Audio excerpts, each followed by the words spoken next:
Hello everyone, this is गुलशन।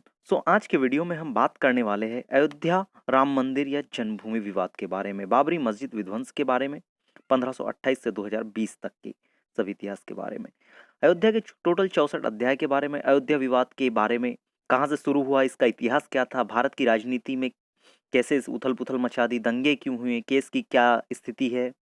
तो आइए start करते हैं।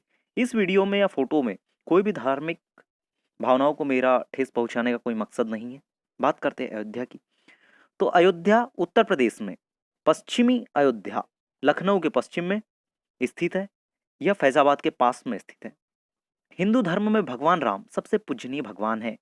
भगवान राम का जन्म अयोध्या में हुआ और यहाँ राजा भी रहे और इन्होंने यहाँ कुछ समय तक राज किया। इनके बारे में रामायण आदि महत्वपूर्ण ग्रंथों में जानकारी मिलती है। ये एक पूजनीय हिंदुओं के भगवान हैं और इनका जन्म अयोध्या में हुआ और इन्हें बहुत ही अच्छे भगवान के रूप में जाना जाता है। 19वीं शताब्दी में 1528-29 में भगवान राम की जन्मभूमि पर जो मंदिर बना हुआ था उसे तोड़कर एक मस्जिद बनाई जाती है। इस मस्जिद को मीर बाकी के द्वारा बनवाया जाता है। मीर बाकी बाबर के जनरल थे जिन्होंने इस मस्जिद को बनवाया। चूंकि इसे ये बाबर के जनरल थे इसलिए इस मस्जिद को बाबरी मस्जिद या मस्जिद जन्म स्थान कहा जाता है। बाबरी मस्जिद या मंदिर विवाद एक राजनीतिक, ऐतिहासिक और धार्मिक विवाद है। बाबरी मस्जिद विवाद 1900 से ही शुरू हो गया था। विवाद शुरू होने के पश्चात मुसलमान लोग मस्जिद के अंदर नमाज पढ़ते थे तथा हिंदू लोग मस्जिद के कोने पर राम चबूतरा पर पूजा अर्चना किया करते थे। 1853 में दंगे हो गए और दंगों के चलते ब्रिटिश सरकार ने, अंग्रेजों ने मस्जिदों के चारों तरफ बाउंड्री बनवा दी और इसे अपने अंडर में ले लिया। कुछ समय पश्चात 1885 में राम चबूतरा के पुजारी महंत दास रघुवर ने फैजाबाद कोर्ट में राम चबूतरा पर मंदिर बनवाने के लिए अपील की। कोर्ट ने इस अर्जी को खारिज कर दिया और कहा कि 300 साल से यहाँ मस्जिद है तो अभी यहाँ पे कोई भी परमानेंट कंस्ट्रक्शन कोई भी पार्टी नहीं करेगी। इवेंट 1949 में 22-23 दिसंबर 1949 को कुछ लोगों ने जबरदस्ती मंदिर में घुसकर रामलला मूर्ति प्रकट हुई है कह के मंदिर रख दिया। इस घटना के पश्चात हंगामा हो गया और मस्जिद को के नायर मजिस्ट्रेट, जो कि डिस्ट्रिक्ट मजिस्ट्रेट थे, उन्होंने अपने अंडर में ले लिया। मैंने देखा कि बाबरी मस्जिद में यकायक उस तेज रोशनी में मैंने देखा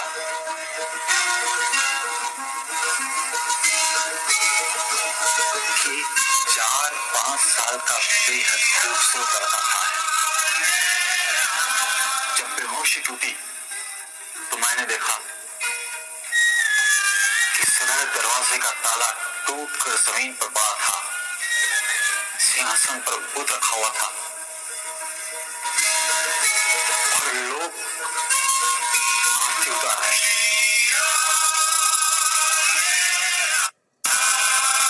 22 दिसंबर 1949 की रात्रि में भगवान श्री राम लला अयोध्या में अपनी जन्मभूमि पर प्रकट हुए। रामलला प्रकट होने के पश्चात, इस घटना के पश्चात ही जनवरी 1950 में महंत रामचंद्र द्वारा मंदिर के लिए कोर्ट में अर्जी दायर की गई कि हमें वहां पर मंदिर बनाना न दिया जाए, क्योंकि अब रामलला प्रकट हो चुके हैं तो इस पर हिंदुओं का अधिकार है, तो वहां पर मंदिर बनना चाहिए। यह भी अपील कोर्ट के द्वारा रिजेक्ट कर दी गई। 1950 में समय में इंडियन गवर्नमेंट ने बिना दोनों पक्षों को रामलला बाबरी मस्जिद के लिए बुलाया। बाबरी मस्जिद विवाद में निर्मोही अखाड़ा भी आ गया। 1953 में दंगे हो गए और निर्मोही अखाड़ा राम भक्त थे। 1953 के इस दंगों में निर्मोही अखाड़ा का भी हाथ था। 1959 में इन्होंने राम जन्मभूमि के लिए केस कर दिया और कंट्रोल के लिए अर्जी की। तब एक शब्द प्रयोग में आया विवादित ढांचा, तब से यह शब्द प्रयोग में लाया जा रहा है। 1961 में सुन्नी वक्फ बोर्ड ने भी केस कर दिया और बाबरी मस्जिद में हिंदुओं के हटाने की मांग की। 20 से 25 साल तक यह मुकदमा कोर्ट में चलता रहा। 1980 में राजनीति में भी राम मंदिर के निर्माण की मांग उठने लगी। इस दौरान विश्व हिंदू परिषद अस्तित्व में आई। यह एक आरएसएस की संस्था है। उन्होंने एक मीटिंग में राम मंदिर बनवाने की मांग की ताकि यहाँ पे राम मंदिर बनवाया जा चुके, क्योंकि वहां रामलला प्रकट हुए हैं और हिंदू काफी समय से पूजा अर्चना, पूजा पाठ आदि करते आ रहे हैं। तो विश्व हिंदू परिषद, जो कि आरएसएस की संस्था थी, इन्होंने इसे राजनीतिक मुद्दा बनाने की कोशिश की और मंदिर बनवाने के लिए जबरदस्त प्रयोग करने लगे। इस बीच भाजपा के नेता एल के आडवाणी भी शामिल हुए और कुछ समय पहले ही 1982 में भाजपा का गठन हुआ था। साहबानो केस, इन्हीं के बीच में साहबानो केस 1986 आ जाता है। इसमें तलाक में एक महिला को तलाक के बाद में महिला के भरण पोषण के लिए एक भत्ता फिक्स कर दिया जाता है। तो इसका मुस्लिम लोग इस फैसले की आलोचना करते हैं और राजू सरकार पर दबाव बनाते हैं कि यह फैसला आपने गलत दे दिया। तो इसमें राजू सरकार ने सुप्रीम कोर्ट के विरुद्ध फैसला कर देते हैं और साहबानो केस में कुछ मोड़ दे देते हैं। पश्चात बीजेपी, इस केस के पश्चात बीजेपी राजीव गांधी सरकार पर प्रेशर बनाती है, जिससे कि राजीव गांधी सरकार हिंदुओं को नाराज नहीं करने के लिए कोर्ट के द्वारा मंदिर को खोलने की घोषणा करते और 1 घंटे के अंदर मंदिर का ताला खोल दिया जाता है। रामलला मंदिर के खुलने के पश्चात ही देश में जगह जगह मुस्लिम दंगे होने लगते हैं। इससे बाबरी मस्जिद एक्शन कमेटी भी एक्शन में आ जाती है, हर तरह से केस को सॉल्व करने की कोशिश करती है और दंगे भी होने लगते हैं। 1986 में यह मंदिर हिंदुओं के लिए खोला गया था। दंगों के कारण सरकार ने मस्जिद को अपने कंट्रोल में ले लिया। यहाँ पर सिक्योरिटी बढ़ा दी, पुलिस और सीआरपीएफ जवानों को भी तैनात कर दिया और सबके दोनों पक्षों के मंदिर मस्जिद में जाने से रोक लगा दी गई कि कोई भी मंदिर मस्जिद में अंदर प्रवेश नहीं कर सकता। इस सब के पश्चात भाजपा ने इसे एक राजनीतिक तौर पर मुद्दा बना दिया। पहले यह एक लीगल केस था, पर अब यह देश के लिए एक महत्वपूर्ण राजनीतिक मुद्दा बन चुका है। विश्व हिंदू परिषद ने भी एक सोशल कैंपेन शुरू किया। इस कैंपेन में मंदिर के लिए दान करने के लिए सेवकों का गठन किया गया, जो कि मंदिर के लिए सेवा कर सके। राम जानकी रथ सेवा शुरू की गई। इसके लिए एक आरएसएस द्वारा सोशल अवेयरनेस की कोशिश की गई। इसे के बाद एक बजरंग दल का गठन किया गया। यह विश्व हिंदू का युवा संगठन था। इसका मेन मोटिव जो था वो रथ यात्रा को सुरक्षा देने के लिए इसे बनाया गया था। इसके पश्चात शिला पूजन कार्यक्रम की शुरुआत हुई। देश भर से कई हिस्सों से राम नाम लिखी हुई ईंटों का जमा किया जाने लगा मंदिर बनाने के लिए, जिससे कि मंदिर बनाया जा चुके और इस शिला पूजन में विभिन्न देशों से पूरा बनाया गया। अगस्त 1990 में लखनऊ बेंच ने बाबरी मस्जिद के सभी केस को एक साथ मिला दिया गया। इसमें जाने से रोक लगा दी गई। नवंबर 1989 में ही विश्व हिंदू परिषद ने शिलान्यास भूमि पूजन किया। इसके लिए भूमि पूजन के लिए उन्होंने कांग्रेस से अनुमति लेकर पूजा किया। कांग्रेस पार्टी खुद को सेकुलर पार्टी मानती है और नवंबर दिसंबर में चुनाव थे, इसलिए हिंदुओं को नाराज नहीं करना चाहती थी। इसलिए उन्होंने इसमें भूमि पूजन को दे दिया गया और राजीव गांधी सरकार ने अयोध्या से ही अपना चुनाव प्रचार किया था। शिलान्यास के पश्चात दंगे बहुत बढ़ गए और लगभग 1000 लोगों की मौत हो गई थी। इसके चलते 1990 के चुनाव में कांग्रेस हार गई और इसका मेन कारण जो था वो था बोफोर्स घोटाला। बोफोर्स घोटाला के चलते विश्वनाथ प्रताप सिंह, जो कि कांग्रेस में मंत्री थे, वो अपना इस्तीफा दे देते हैं। VP Singh national party front से चुनाव लड़ते और मेजोरिटी नहीं आती, तो बीजेपी के साथ मिलकर चुनाव सरकार बनाते। बीजेपी की 1984 में 2 सीटें आती है। वही राम मुद्दा होने के कारण 1989 में 85 सीटें आती है और लाल कृष्ण आडवाणी इस समय में इनके अध्यक्ष होते हैं। जैसे ही नेशनल फ्रंट पार्टी 1990 एल के आडवाणी द्वारा राम रथ यात्रा शुरू की गई थी। यह सोमनाथ से अयोध्या जाती थी, जो कि 10,000 किलोमीटर की यात्रा थी। यह 1 महीने में तय करती थी। यह एल के आडवाणी द्वारा शुरू की गई थी। राम जानकी रथ यात्रा पे देख सकते हैं, ट्रक पे बनाया हुआ था, जो कि एक ट्रक से होकर जाती थी और ये पूरे सेंट्रल इंडिया से सोमनाथ से अयोध्या जाती थी। इसमें 10,000 किलोमीटर की यात्रा को तय किया जाता था।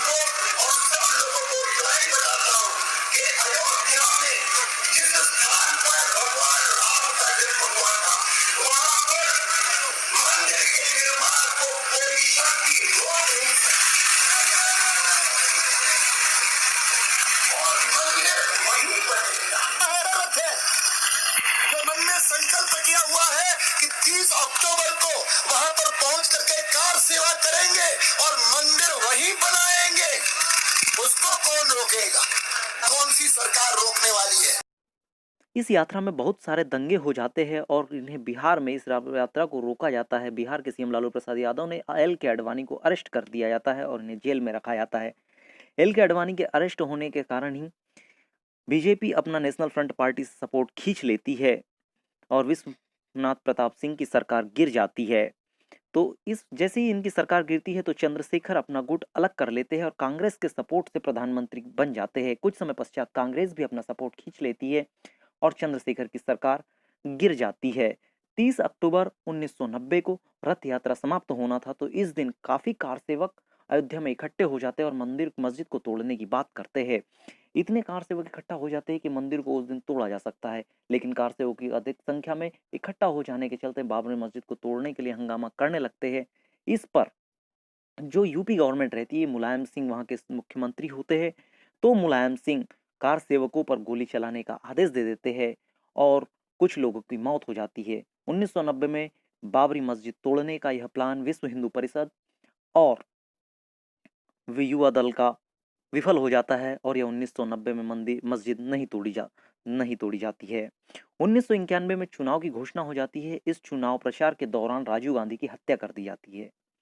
जैसे ही राजीव गांधी की हत्या हो जाती है, तो कांग्रेस को सहानुभूति की एक लहर मिल जाती है, सहानुभूति आ जाती है और कांग्रेस की 244 सीटें आती है और पीवी नरसिम्हा राव को यह प्रधानमंत्री बना देते हैं।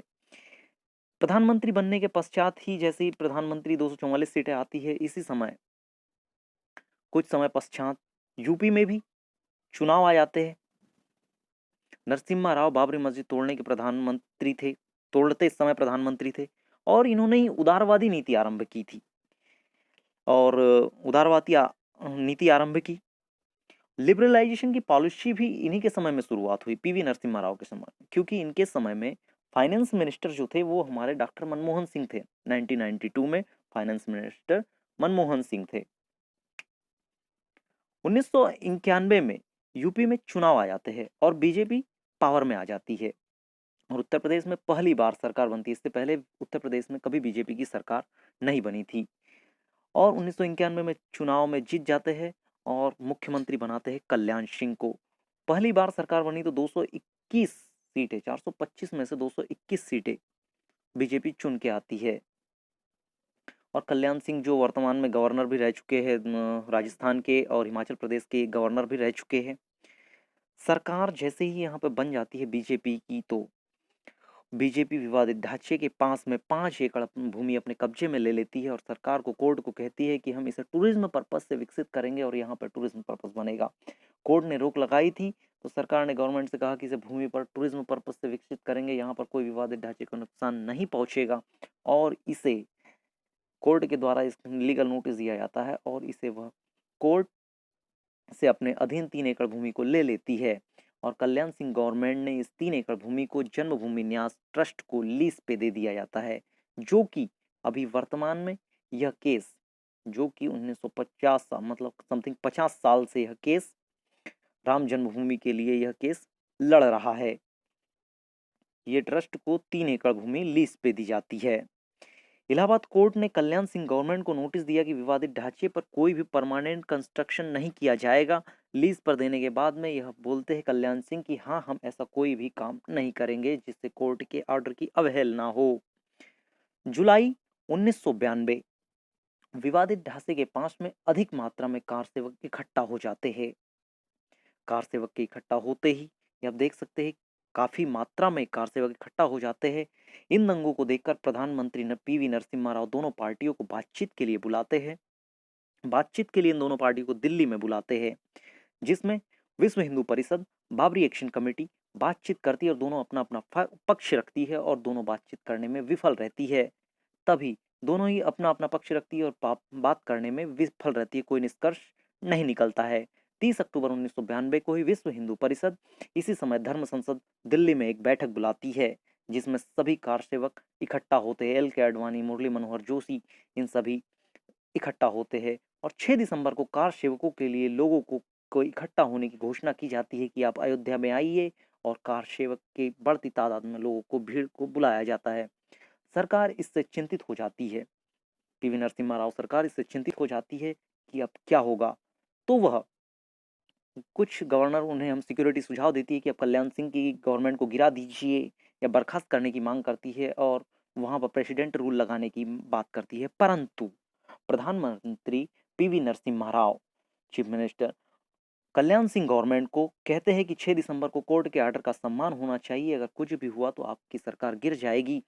तो पीवी नरसिम्हा राव कल्याण सिंह से कहते हैं कि भैया ऐसा कुछ होना नहीं चाहिए। तो 6 दिसंबर 1992 को सीआरपीएफ जवानों को कल्याण सिंह गवर्नमेंट सीआरपीएफ जवान पुलिस जवानों को कोई भी कार सेवक पर गोली नहीं चलाने का पब्लिकली आदेश दे देती है और यह बात फैल जाती है कि कोई भी कार सेवक पर गोली नहीं चलाई जाएगी और भीड़ काफ़ी संख्या में इकट्ठा हो जाती है। 6 दिसंबर के दिन सुबह भीड़ की मात्रा काफ़ी इकट्ठा हो जाती है जिसे कंट्रोल नहीं किया जा सकता और पुलिस और सीआरपीएफ भी वहाँ से हट जाती है क्योंकि उन्हें पता होता है कि हम गोली नहीं चला सकते क्योंकि कल्याण सिंह का डायरेक्टली ऑर्डर था कि कोई भी कार सेवक पर गोली नहीं चलाई जाए। 6 दिसंबर से एक दिन पहले 5 दिसंबर को रात में अटल बिहारी वाजपेयी, लाल कृष्ण आडवाणी और मुरली मनोहर जोशीले भाषण देते हैं जिससे वहां की भीड़ में उन्मादी भीड़ में काफी जोश और आक्रोश आ जाता है और 5 दिसंबर को यह घटना होती है।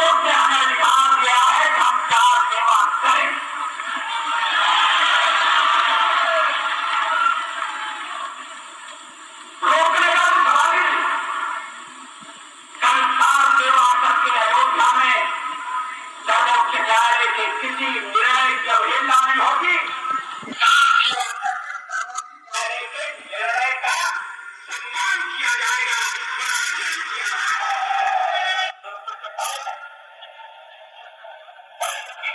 निकले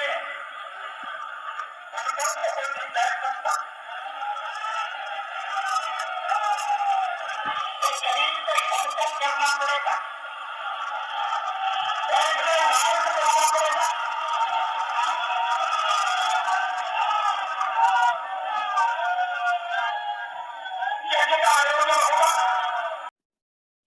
5 सितंबर के बाद में सुबह 6 सितंबर को बाबरी मस्जिद को तोड़ने के लिए उन्मादी भीड़ भिड़ जाती है और शाम तक वहां मंदिर एक एक ईंट तोड़कर छोटा सा एक राम मंदिर भी बना देती है और मस्जिद को पूरी तरह से ध्वस्त कर दिया जाता है, निस्ते नाबूद कर दिया जाता है। इससे देश में दंगे भड़क जाते हैं और काफ़ी जगह दंगे होते हैं। मस्जिद को तोड़ने के समय मस्जिद के ऊपर भी चढ़ जाते हैं। आप लोग ये देख सकते हैं कि मंदिर के कितने मस्जिद के ऊपर चढ़ जाते हैं और पब्लिक देखिए कि कितनी जमा हुई है, लाखों की संख्या में, लाखों की तादाद में पब्लिक जमा होती है और जिसके हाथ में जो आता है उससे वो मस्जिद को तोड़ने लगते हैं।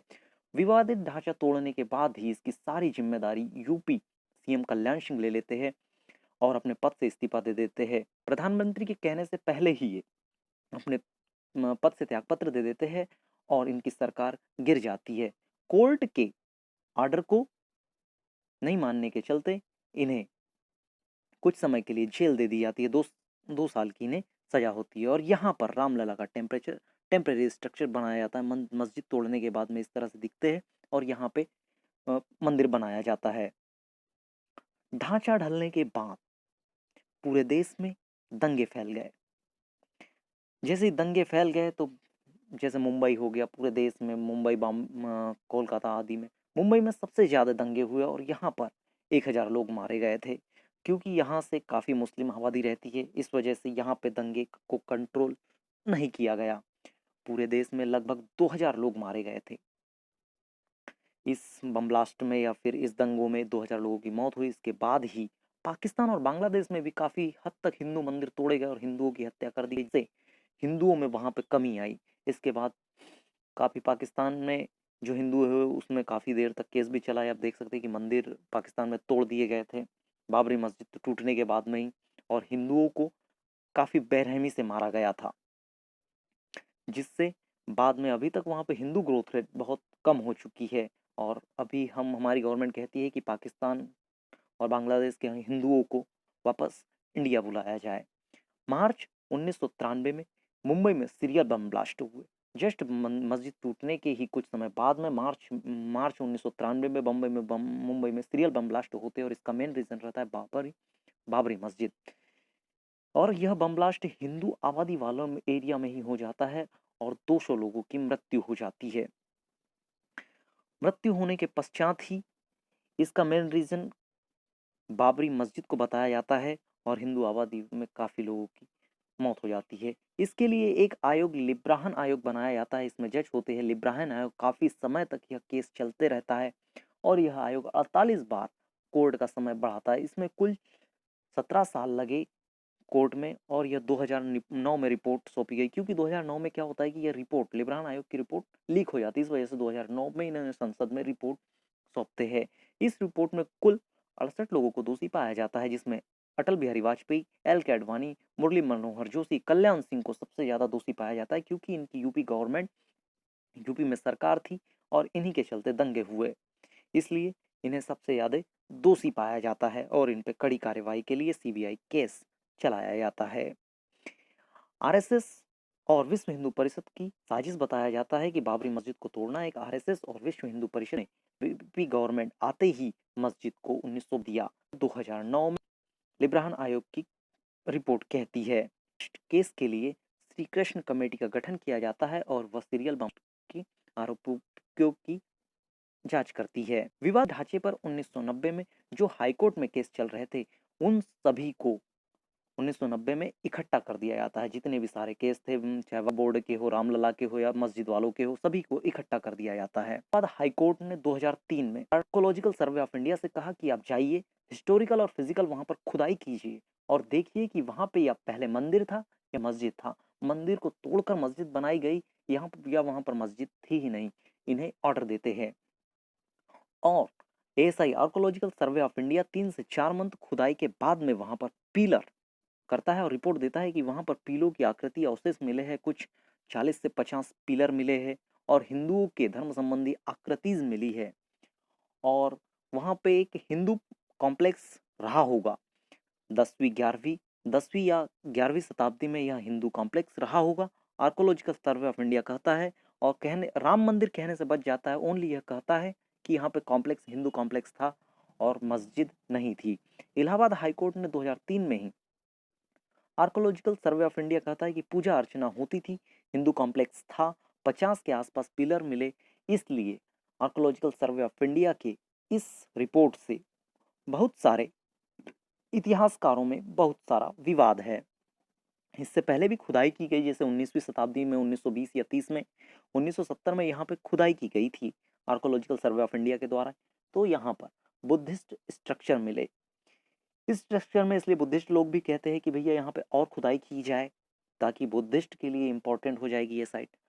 आर्कोलॉजिकल सर्वे ऑफ इंडिया को बेस बनाकर आरएसएस और विश्व हिंदू परिषद दोनों सबूत मानते हैं कि यहाँ पे मंदिर था और मंदिर को तोड़कर मस्जिद बनाई गई, इसलिए यहाँ पर मस्जिद की जगह मंदिर ही बनना चाहिए और इसको पॉलिटिकली स्ट्रॉन्ग कर देते हैं और दोनों देश में यह मुद्दा सबसे बड़ा स्ट्रॉन्ग मुद्दा बन जाता है और राजनीतिक तौर पर इस मुद्दे को उठाया जाता है, जिससे कि आरएसएस, जो कि एक बीजेपी की संस्था है, आरएसएस और विश्व हिंदू परिषद दोनों को एक कर दिया जाता है और यह टोटल बनाने की, मंदिर बनाने की मांग करते हैं। इसमें कुछ मंदिर बनाने वाले पक्ष भी है कि मंदिर बनाने के लिए कौन कौन से पॉइंट रखता है।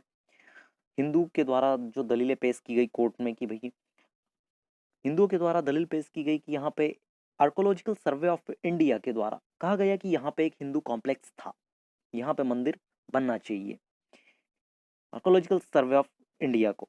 दूसरी बात करते हैं तो मुगल काल में कुछ यूरोपियंस भारत आए थे, जिन्होंने कहा कि अयोध्या में मंदिर था और मंदिर को तोड़कर ही मस्जिद बनाई गई और इस मस्जिद को नाम क्या दिया गया, जन्म स्थान ए मस्जिद या मस्जिद ए जन्म स्थान नाम दिया गया, इसलिए यहाँ पर मंदिर ही बनना चाहिए। और तीसरा पॉइंट ये है कि कई सदियों से यहाँ पर रामलला की पूजा राम चबूतरा पर होती आ रही है, इसलिए इस जगह पर कई 450-500 साल से पूजा होती आ रही है, इसलिए इस जगह पर राम मंदिर बनना चाहिए। इसी तरह मुसलमानों की भी कुछ अपीलें हैं, वो भी कहते हैं कि यहाँ पे बनना चाहिए। वो आर्कोलॉजिकल सर्वे ऑफ इंडिया की रिपोर्ट को अनकंक्लूसिव मानते हैं कि इसका कोई निष्कर्ष नहीं है। और दूसरा पॉइंट ये कहते हैं कि रामचरितमानस जो 1576 में लिखी गई, अकबर समकालीन लिखी गई, अयोध्या में लिखी गई थी, अगर मंदिर तोड़कर मस्जिद बनाई गई होती तो रामचरितमानस में इसका वर्णन किया गया होता तुलसीदास जी के द्वारा कि मंदिर को तोड़कर मस्जिद बनाई गई है, तो यहाँ मस्जिद ही बनना चाहिए। और तीसरा पॉइंट ये कहते हैं कि जब 400-500 सालों से वहां पे मस्जिद थी तो मस्जिद को तोड़ना 1992 में कार सेवकों द्वारा मस्जिद को तोड़ना एक गलत था, ऐसा इन्हें नहीं करना चाहिए था। हाईकोर्ट में सारे केस को जोड़े गए और जिसकी इसके बाद में हाईकोर्ट में जब सारे केस जोड़ दिए जाते हैं, जो 20 से 30 साल तक इस पर सुनवाई होती है और सुनवाई चलती रहती है, हायरिंग चलती रहती है। टोटल केस की अगर मैं बात करूं 1950 से लेकर 70 तक, तो इसमें 70 से 60 से 70 साल लग गए केस में। 30 दिसंबर 1910 को 30 सितंबर 2010 को जजमेंट दिया जाता है और इसमें रामलला पक्ष को 3 एकड़ 2.77 एकड़ की जमीन में से तीनों पार्टियों को दिया जाता है।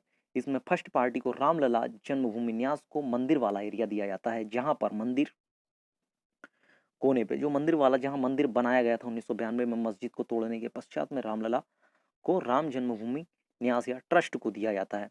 दूसरा पार्ट निर्मोही अखाड़ा को दिया जाता है, जो राम चबूतरा और सीता रसोई निर्मोही अखाड़ा को दिया जाता है, जिस पर वो अपना कब्जा स्थापित कर सके। ये आप देख सकते हैं निर्मोही अखाड़ा और सीता रसोई, ये किसको निर्मोही अखाड़ा को दिया जाता है। और जो बाकी की सारी जमीन बच जाती है, ये दोनों को देने के बाद में तीसरी सुन्नी वक्फ बोर्ड को बाकी जो बच जाती है सीता रसोई रामलला आदि सारी जमीन को छोड़कर बाकी बची हुई सुन्नी वक्फ बोर्ड को दे दी जाती है। तीनों पार्टी इस फैसले से नाराज हो जाती है और सुप्रीम कोर्ट में केस कर देती है। सुप्रीम कोर्ट में 7 साल केस चलता है और केस चलते रहने के बाद तीनों ही पार्टी नाराज हो जाती है और सुप्रीम कोर्ट में केस हो जाता है। केस चलते रहता है और 7 साल बीत जाते हैं। 7 साल बाद अगस्त 2017 में सुप्रीम कोर्ट केस की सुनवाई स्टार्ट करता है और हायरिंग स्टार्ट करता है। क्योंकि केस के 6-7 भाषाओं में दस्तावेज होने के कारण ये कुछ समय मांगते हैं कोर्ट से कि हमें कुछ समय दिया जाए ताकि हम इन दस्तावेजों को रिकॉर्ड कर सके या इन्हें हिंदी इंग्लिश में कर सके, इसलिए कोर्ट की सुनवाई कुछ समय के लिए आगे बढ़ा दी जाती है।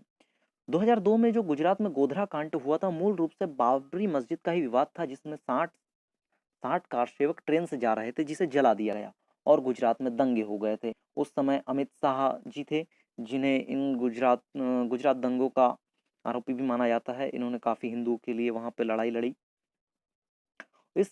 इसके पश्चात जैसे ही 2017 का अगस्त 2017 का केस आगे बढ़ता है, कुछ समय के बाद दी जाती है और जनवरी 2020 में अयोध्या विवाद पर 5 जजों की एक बेंच का गठन किया जाता है।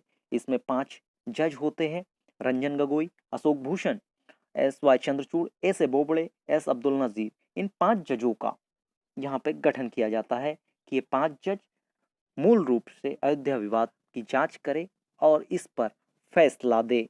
इसलिए ये सही आप देख सकते हैं, chief justice Ranjan Gogoi, justice S.A. Bobde, justice Ashok Bhushan, justice DY Chandrachud, justice S.A. नजीर, इन सभी को स्पेशल रूप से एक बेंच में सुनवाई के लिए इकट्ठा किया जाता है और कहा जाता है कि आप इस अयोध्या विवाद पर सुनवाई कीजिए।